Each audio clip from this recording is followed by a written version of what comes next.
Hello दोस्तों, welcome to my YouTube channel Future Finance. आज हम बात करेंगे Canara Robeco small cap mutual fund के बारे में। तो सबसे पहले आपको मैं बता देता हूं कि दोस्तों म्यूचुअल फंड में दो टाइप के होते हैं, एक होता है रेगुलर में, एक होता है डायरेक्ट में। तो हमेशा आपको डायरेक्ट वाला ही चूज करना है, क्योंकि रेगुलर वाला अगर आप चूज करोगे तो उसमें क्या होता है, उसमें कमीशन काटते हैं फंड हाउस वाले, और डायरेक्ट अगर आप चूज करोगे तो इसमें आपका कमीशन बच जाएगा। ठीक है, नेक्स्ट हम आते हैं, देखो इसका आप ग्राफ देख सकते हो, ये 3 साल का पूरा ग्राफ है। ठीक है, इसमें आप रिटर्न की अगर हम बात करें, देखिए 42.39% इसने एनुअलाइज रिटर्न दिया है 3 साल का। फिर ओल अगर हम शुरू से देखते हैं इसका रिटर्न, तो देखिए अब 31.79% एनुअलाइज रिटर्न है, जो काफ़ी अच्छा रिटर्न है इसका। नेक्स्ट हम आते हैं इसके एनएवी पे, मतलब आज के दिन की इसकी एनएवी है 26.99 रुपीज़, और रेटिंग इसकी है 5 स्टार रेटिंग। और एसआईपी अमाउंट इसका मतलब 1000 रुपये, मिनिमम एसआईपी अमाउंट है 1000 रुपये। अगर आपके पास 1000 रुपये भी है तो आप अपनी एसआईपी इसमें शुरू कर सकते हो। फंड साइज देखिए आप 3455 करोड़ समथिंग इसका फंड साइज है टोटल। नेक्स्ट हम आते हैं इसके रिटर्न कैलकुलेटर पे।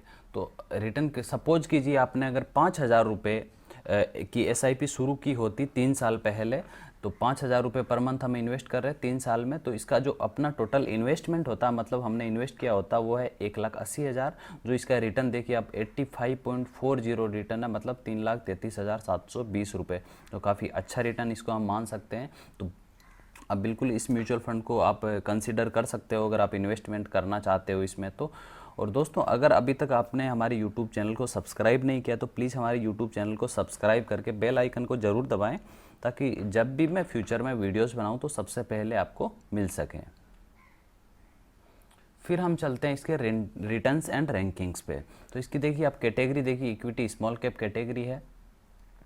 फिर सबसे पहले हम एनुअलाइज रिटर्न की बात करेंगे कि फंड के रिटर्न्स कैटेगरी एवरेज या इसके बेंचमार्क से कंपेयर किए हुए हैं। तो आप देखिए फंड के रिटर्न्स एक साल में 21% है, जबकि कैटेगरी एवरेज इसका 5.9% ही है। तो काफ़ी अच्छा रिटर्न दिया है इसने, लगभग कैटेगरी एवरेज का 4 गुना इसने रिटर्न दिया है एक साल में।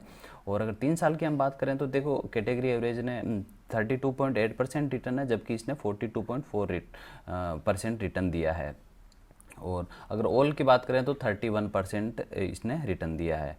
फिर हम आते हैं एब्सोल्यूट रिटर्न पे, मतलब ओवरऑल टोटल जो इसका रिटर्न है वो कितना दिया है इसने। तो देखिए आप 6 महीने में 9.1 है, एक साल में 21% है, और 3 साल में आप देखिए 189% रिटर्न है। तो बहुत ही बेहतरीन इसका रिटर्न है। और ऑल की अगर हम बात करें तो 169.9% इसने रिटर्न दिया है। ठीक है, और फिर आता है हम रैंक की, मतलब इसके कैटेगरी में इसकी रैंकिंग क्या क्या चल रही है। तो देखिए आप 6 महीने में 10th रैंक है, एक साल में फर्स्ट रैंक है, और 3 साल में थर्ड रैंक है। नेक्स्ट हम आते हैं इसके पीयर कंपैरिजन पे। पीयर कंपैरिजन मतलब इसी कैटेगरी के जो स्मॉल कैप्स फंड है जो इसी के साथ साथ में परफॉर्म करते हैं। तो ये सारे देखिए अब 5 है टोटल।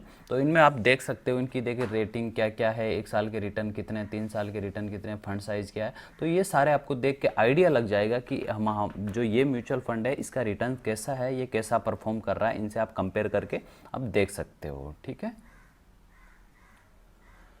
नेक्स्ट हम बात करते हैं इसके होल्डिंग्स की। तो गाइस, अगर आपने अभी तक हमारे यूट्यूब चैनल को सब्सक्राइब नहीं किया तो प्लीज़ हमारे यूट्यूब चैनल को सब्सक्राइब करके बेल आइकन को ज़रूर दबाएं, ताकि फ्यूचर में जब भी मैं नए वीडियोस बनाऊं तो सबसे पहले आपको मिल सकें। तो अब देखिए, जब भी हम अपना इन्वेस्टमेंट शुरू करते हैं तो उससे पहले हमें पता होना चाहिए कि म्यूचुअल फंड की होल्डिंग्स क्या क्या है, मतलब किस किस स्टॉक में उसने इन्वेस्ट कर रखा है। तो इस म्यूचुअल फंड की टोटल 70 होल्डिंग्स है, मतलब 70 कंपनीज में इसने इन्वेस्ट किया हुआ है आगे पैसा। तो सबसे ज़्यादा है तो सिटी यूनियन बैंक लिमिटेड में इसने किया हुआ है, जो फाइनेंशियल सेक्टर से आती है, और इक्विटी में है 3% इसका। फिर आप देखिए सेफलर इंडिया लिमिटेड में जो कैपिटल गुड्स सेक्टर की है, जिसमें 3% इसने इन्वेस्ट किया हुआ है। फिर कैन फिन होम्स में किया हुआ है 2.6। तो आप पूरी की पूरी देखिए आप लिस्ट देख सकते हो कि कितने कितने परसेंट किस सेक्टर में कौन सी कंपनी में इस कंपनी ने इन्वेस्ट, इस म्यूचुअल फंड ने इन्वेस्ट किया हुआ है। ठीक है, अब देखिए इस वीडियो को आप पॉज करके पूरी की पूरी लिस्ट देख सकते हो। फिर अगर हम सी ऑल पे आते हैं,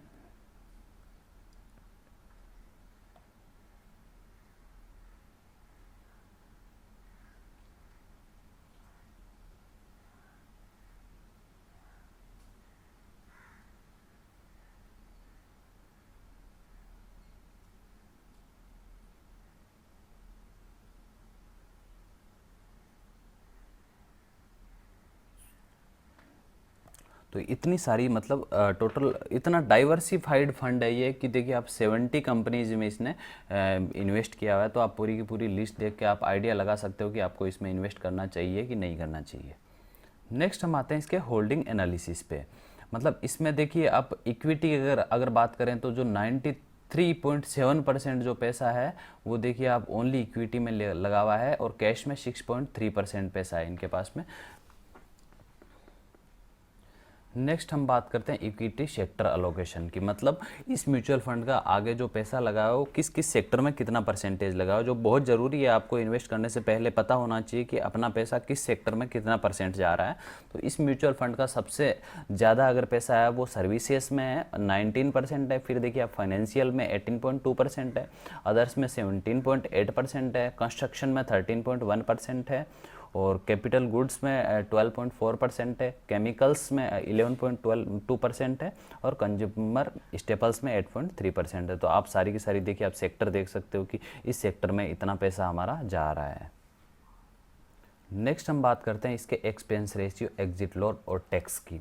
तो सबसे पहले हम आते हैं एक्सपेंस रेशियो पे, जो कि 0.39% है, जो काफ़ी अच्छा एक्सपेंस रेशियो, मतलब इसको हम कम है, ये काफ़ी लो है, तो ये हम अच्छा मान सकते हैं इसको एक्सपेंस रेशियो को, जिसमें कि जीएसटी इंक्लूडेड है। फिर एग्जिट लोड की अगर हम बात करें तो इसमें 1% एग्जिट लोड लगेगा आपके, अगर आप 1 साल के अंदर अंदर अपना पैसा रिडीम करते हो तो। स्टाम्प ड्यूटी आप देखिए 0.005% है, जो कि 1 जुलाई 2020 से हैं। और टैक्स इम्प्लीकेशन की अगर हम बात करें तो देखिए आप 15% टैक्स लगेगा अगर आप 1 साल में अपने पैसे को निकालते हो, और अगर 1 साल के बाद में आप निकालते हो तो आप देखिए 10% टैक्स लगेगा आपको, अगर 1 साल में 1 लाख से ज़्यादा आपके रिटर्न आ रहे हैं तो। ठीक है। नेक्स्ट हम आते हैं इसके फंड मैनेजमेंट पे, जो कि काफ़ी इंपॉर्टेंट टॉपिक है। जब भी आप अपना इन्वेस्टमेंट शुरू करने जा रहे हो तो आपको ये पता होना ज़रूरी है कि कौन लोग हमारे फ़ंड को मैनेज कर रहे हैं, कौन कौन इसके फ़ंड मैनेजर है, क्या उनके एजुकेशनल क्वालिफिकेशन है और कितना उनका एक्सपीरियंस है, तभी हम उन पे ट्रस्ट कर पाएंगे अपना पैसा देने के लिए। तो जो सबसे पहले है वो श्री दत्ता बंडवलदार है इसके फंड मैनेजर, जिन्होंने सितंबर 2019 में इसको ज्वाइन किया और प्रेजेंटली ये इसी में काम कर रहे हैं। नेक्स्ट इनके बात करते हैं एजुकेशनल क्वालिफिकेशन की, जो कि मिस्टर बंडवलदार है वो बीई मैकेनिकल और एमएमएस फाइनेंस है, तो इनकी ये क्वालिफिकेशन है। और एक्सपीरियंस की अगर हम बात करें तो आप देखिए इन्होंने Canara Robeco mutual fund join करने से पहले इन्होंने काम किया एसबीआई पेंशन फंड्स लिमिटेड में जुलाई 2012 से 2016 तक एज ए हेड रिसर्च काम किया है इन्होंने, और उससे पहले इन्होंने काम किया Heritage India Advisory Private Limited में अक्टूबर 2009 से जून 2012 तक as a senior equity analyst. उससे पहले इन्होंने काम किया मोतीलाल ओसवाल सिक्योरिटीज़, जिसमें जनवरी 2008 से सितंबर 2009 तक थे, और एक म्यूचुअल एमएफ ग्लोबल सिक्योरिटीज़ में इन्होंने काम किया है अप्रैल 2006 से 2008 तक। तो आप पूरा का पूरा एक्सपीरियंस देख सकते हो, काफ़ी एक्सपीरियंस होल्डर हैं ये। और इसके अलावा आप देखिए नीचे जो स्कीम दी हुई है, ये स्कीम भी ये मैनेज करते हैं इसके साथ साथ में, तो आप पूरी पूरी लिस्ट देख सकते हो इसमें।